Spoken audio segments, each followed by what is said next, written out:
Hey friends, welcome back to Yum's Kitchen.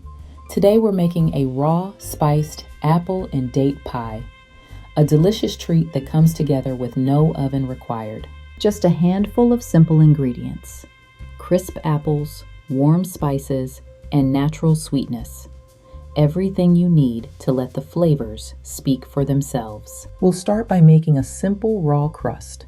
Just oats, nuts, and dates blended together until the mixture is crumbly, sticky, and easy to press. We'll press the crust into our pie dish, spreading it evenly and gently smoothing it into place. Now we'll make the apple filling, gently mixing chopped apples with dates, cinnamon, nutmeg, and a touch of maple syrup. We'll spread the filling over the crust. We'll chill the pie until it sets, lightly spiced, naturally sweet, and really satisfying.